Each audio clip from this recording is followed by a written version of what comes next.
Well, while this is coming up, I'll show you some images that I did. Can you see my screen? My Yes. bridge? Yes. We're seeing Right. bridge. Seeing We got bridge. This is a shot I did in Yosemite, Half Dome in the distance. And I was standing in a certain way to get the containment of the limb over Half Dome, and the fog was coming in, and I thought, this is really a neat image. Well, then I took it into Adobe Camera Raw and did some color adjustments. So now you see the difference of the color leaves in the tree. I cropped in from the right a bit. I brought out more color in the fog coming in. So big adjustment there. Then I took it into Luminar, and this is what it did. Those light rays, and I added the elk in the center where the light ray is coming right down on the elk. So this image really is quite a difference from the original shot, which I thought was very good to begin with. Now this really is amazing of what can be done so easily with an image like this.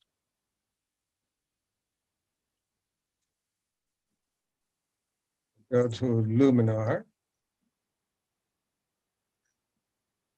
Luminar is a very interesting software package.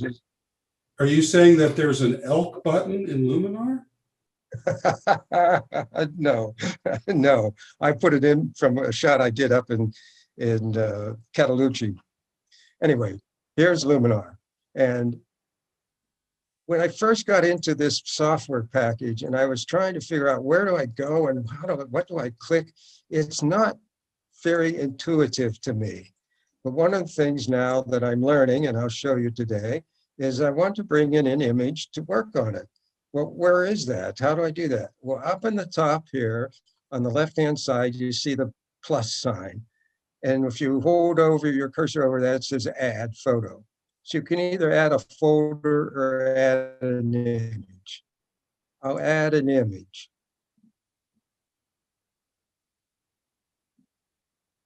It says, where is it? What image do you want to do?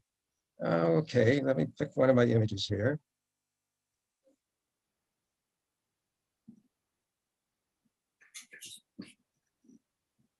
Click open. We'll bring it in. There it is. This was a sunset shot that I had worked on in Scotland. It was in Scotland, and it's called Kirkwood Castle. And the sunset, It's not. the colors were good, and I darkened the foreground a little bit, but I thought, maybe I Still could got do the something Smoky here. Mountains, Sean. Not showing? Now you got the castle picture up. Now the castle is. Okay. All right. Next week, I'll get to a place where it has better connection to the internet. So at the top, you see the word edit. Click that. All right. Scroll down to where it says sun rays. Click on sun rays. Open the amount just a little bit, and you see the sun rays coming in the left side of the image. And the more that you do that, the more powerful it is. So you decide what you want. I'll put it right about there. I like that. And you click on Place Sun Center. Then I can grab that circle and move the sunset anywhere I want to put it.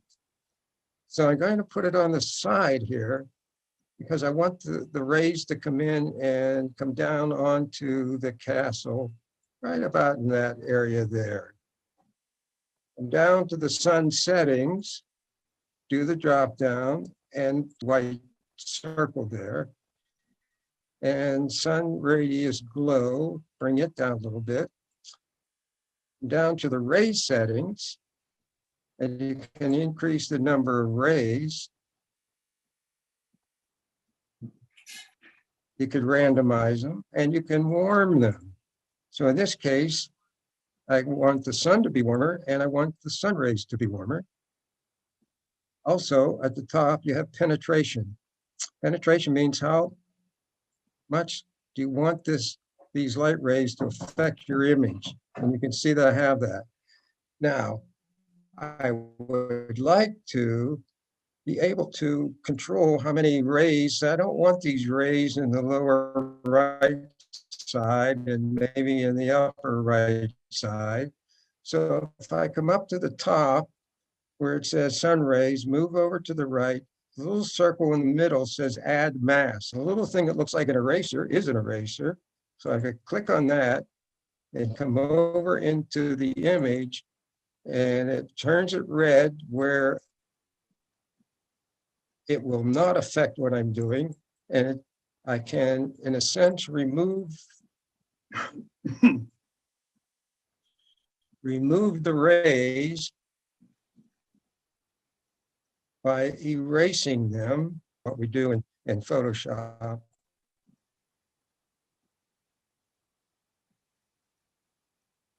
So now I have some rays. I have a sunset over there. If I want to place it better, I can move it off to the side a little bit more. Does that erase pixels? No, it erase adds to it. pixels? It adds to it. Oh, well. Does it what? Does it erase pixels? No, it does not erase pixels. You're adding pixels to the image. Okay. Why are there different pictures down below? I didn't think Luminar kept pictures or stored pictures. Who's They pictures? do. I have a folder that I call Luminar images, and it puts them in there for me. Oh, It puts your images back into the folder. Here's how you do that, Joel. You create a folder, call it whatever you want. I happen to call it Luminar images. And I put the image in that folder that I want to adjust. So that when I come up to the top here and I add an image, it knows what folder it took it from. When I do all of this and I export, so if I come up here to export, to save this image, and it will save the disk, and then when I click save the disk, it puts it back into the folder from which it took it to begin with. So all the images then that I work on in Luminar, I put them into that folder before I bring them into Luminar. And then when I save it, it puts it back into that same folder. So I have the original and the one that Luminar worked on. And that's how I can keep all my Luminar adjusted images into a folder. thank you. But I think it's one neat thing to play with for a while. And I've only been playing with the sun rays, again, by going to edit, clicking on sun rays, but they have all these others: mystical glow, film grain, atmosphere, landscape, denoise, black and white. I haven't even touched into these, and I intend to do that because I think they're very interesting. All these packages are so wonderful. And I have really enjoyed doing the sun rays. So here's the, John? yes. Yeah, I've noticed you've added in Here's UPick the- some additional images with the sun rays. Yes, yes. They're very nice, very nice. I want to show you, Arnie, are you still on? Yeah, Arnie, are you still Yeah. on? yes, I'm going to show you Arnie's here. Arnie sent me this image. And he said, what do you think, John? Is it worth anything, or is it just a travel image? I thought, no, it really is a very nice image. The first thing I did was to take it into Adobe Camera Raw and use the dehaze slider to give a little more drama in the sky. And I cropped the top to make this a little bit more a little wider image in a sense. So I just cropped some of the sky off. I thought there was too much sky. Here's the original. Here's the next one. Then I thought on the right-hand side and in the foreground of the lighthouse, there's a wall and some maybe parking area, whatever that is. And this building on the right-hand side was just not that interesting. So I thought if I clone some of the stone from the left center and put it over top of that building, which I did then, I can remove that and put something in there that was much more interesting. Then I cloned in a lot of brass and things over that area where there was a part time making it more about the lighthouse. So I did that.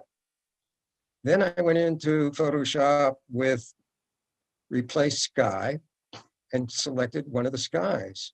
Now, oh, that really looks much nicer, and it allows the lighthouse to stand out more, but I also did a little dodging on the lighthouse to have it be more three-dimensional against that sky. Then I took it into Luminar and put a light ray that went right onto the lighthouse. So I'm using the tools. So here's the original, and I come down to this one, and I'm highlighting that lighthouse even more with the sun rays that you could be added. One more, here's the one that we just took in, Castle in Scotland. Here's my final on that one.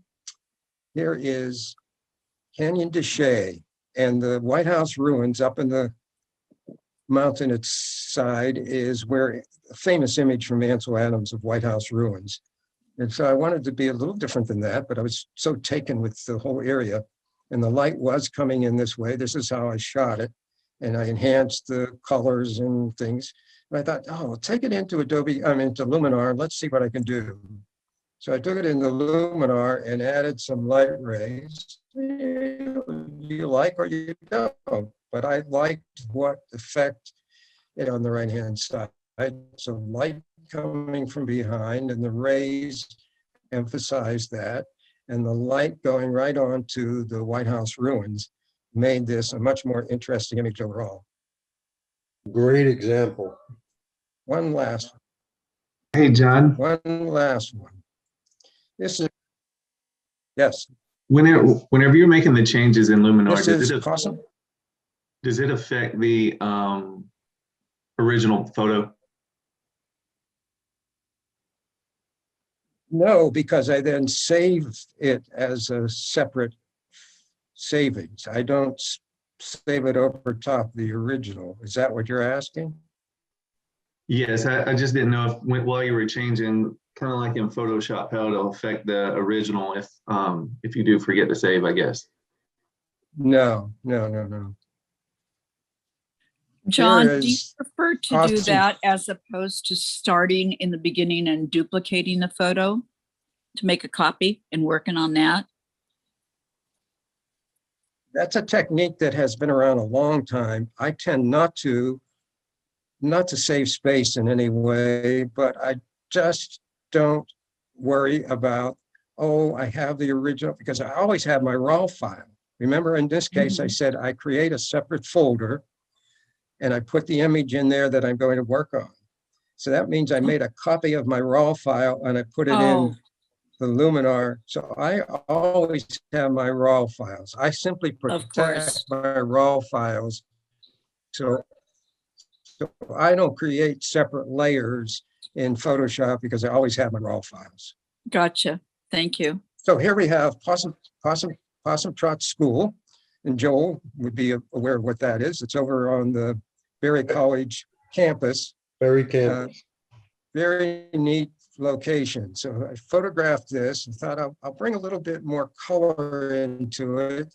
And in my Fine Art Technique Volume 8, I show you how to take something from spring and turn it into autumn, which is what I did. And so I was playing with this the other day and I thought, how can I make a story out of this? So I have a shot of a woman that I shot one of the outings somewhere, and I photographed a turkey and things. So I thought, let's create a little bit of a story here. So, and then I'll take it into Luminar. So here's my final image. Have the woman standing near the door of the old church. Turkey standing there next to her. Maybe she's looking at it, but just sort of telling a story. And then I took it into Luminar and created the rays coming down on her and on those bushes next to the church. Now look at the difference of the impact of this image that has impact, tells a story, gives something of interest from, which I thought this one was, again, pretty neat image to begin with. And now I have this, which is a piece of art for me. I just think it's so fun to do this. You get caught up in this stuff and you'll be spending hours sitting in front of your monitor playing with this stuff.